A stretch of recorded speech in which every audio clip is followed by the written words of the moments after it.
गृह राज्यमंत्री मुल्लापल्ली रामचंद्रन, गृह राज्यमंत्री आरपीएन सिंह, राजभाषा दफ्तर के सचिव श्री अरुण कुमार जैन, राजभाषा दफ्तर के संयुक्त सचिव श्रीमती पूनम जनेजा, हिंदी दिवस पर उपस्थित सभी देवियों सज्जनों, हिंदी दिवस के अवसर पर आप सबको हार्दिक बधाई और शुभकामनाएं। इस समारोह में आप सबके बीच उपस्थित होकर मुझे बहुत खुशी हो रही है। भारत विविधता की देश है। यहाँ अनेक भाषाएं और बोलियों बोली जाती है। हिंदी आम आदमी की भाषा के रूप में देश की एकता का सूत्र है।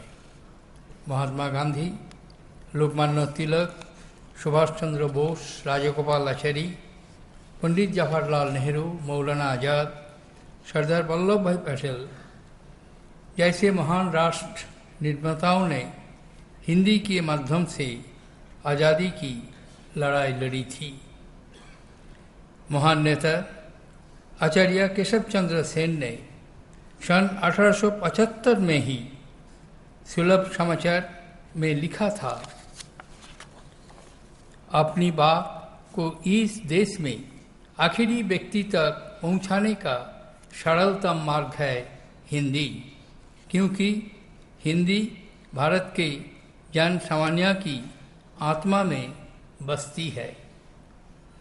देवियों और सज्जनों, देश के विकास के लिए सरकार द्वारा अनेक कार्यक्रम चलाए जा रहा है। सामाजिक कल्याण और विकास के कार्यक्रम की सफलता भाषा पर निर्भर करती है। सरकार की योजनाओं के लाभ आम आदमी तक पहुंचाने में हिंदी का विशेष योगदान है। इसीलिए हमें हिंदी तथा क्षेत्रीय भाषाओं को बढ़ावा देना चाहिए। किसी भी भाषा का विकास उसके साहित्य पर निर्भर करता है। इसके लिए जरूरी है कि हिंदी एवं अन्य भारतीय भाषाओं में उच्च कोटि के साहित्य का सृजन किया जाए। तकनीकी की विषयों की पुस्तकों को भी सरल भाषा में उपलब्ध कराना होगा तथा अंग्रेजी में प्रचलित इन पुस्तकों को हिंदी तथा भारतीय भाषाओं में अनुवाद कराना होगा। इस दिशा में हमारे विश्वविद्यालय अहम भूमिका निभा सकते हैं। अभी कुछ ही समय पूर्व मुझे मध्य प्रदेश में अटल बिहारी वाजपेयी हिंदी विश्वविद्यालय की आधारशिला रखने का अवसर मिला था। मुझे विश्वास है कि हमारे ऐसे शिक्षा संस्थान हिंदी में साहित्य एवं शोध को बढ़ावा देंगे। देवियों और सज्जनों, आज का युग सूचना तकनीकी का युग है। इंटरनेट की सहायता से सूचनाओं को आदान प्रदान तेजी से हो रहा है। हमें इंटरनेट में हिंदी तथा अन्य भारतीय भाषाओं के प्रयोग का बढ़ाना होगा। मुझे बताया गया है कि राजभाषा विभाग ने इंटरनेट पर हिंदी सीखने तथा हिंदी अनुवाद की सेवाएं उपलब्ध कराई है। मुझे खुशी है कि अब सरकारी विभागों की वेबसाइट में हिंदी में भी उपलब्ध है।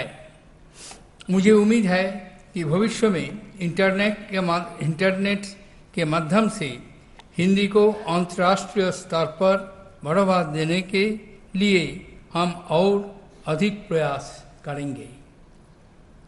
भारत ने अंतरिक्ष विज्ञान, मेडिकल साइंस, इंजीनियरिंग आदि में अंतर्राष्ट्रीय स्तर पर प्रसिद्धि प्राप्त की है। दुनिया के छोटे बड़े अनेक देश अब भारत से इन क्षेत्रों से सहयोग ले रहे हैं। इन उपलब्धियों का अधिक लाभ हमारे देश के दूरगामी क्षेत्र तक पहुंचाने की जरूरत है। इसमें अशिक्षा तथा अंधविश्वास को मिटाने के में और विकास को दूर दराज के इलाका तक ले जाने में मदद मिलेगी। हिंदी और अन्य क्षेत्रीय भाषा का प्रयोग करते हुए ये कार्य आसानी से हो सकता है। देवियों और सज्जनों, भारत सरकार द्वारा हिंदी को विश्व भाषा के रूप में स्थापित करने का प्रयास भी किया जा रहा है। वर्धा में महात्मा गांधी अंतर्राष्ट्रीय विश्वविद्यालय तथा मॉरिशस में हिंदी सचिवालय की स्थापना ऐसे ही कुछ प्रयास है।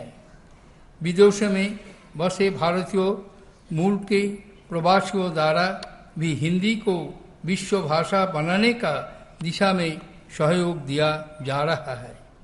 हम सभी का ये प्रयास होना चाहिए कि हिंदी को संयुक्त राष्ट्र की मानव भाषा का दर्जा जल्दी से जल्दी प्राप्त हो।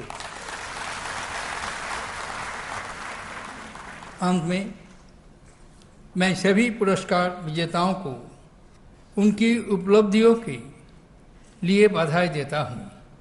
मुझे उम्मीद है कि ये पुरस्कार हमें हिंदी में अधिक से अधिक कार्य करने के लिए प्रोत्साहित करेंगे। हिंदी दिवस के इस आयोजन के लिए मैं राजभाषा विभाग को बधाई देता हूँ। मैं कविगुरु रविंद्रनाथ ठाकुर को शब्दों को दोहराते हुए अपनी बात समाप्त करूंगा।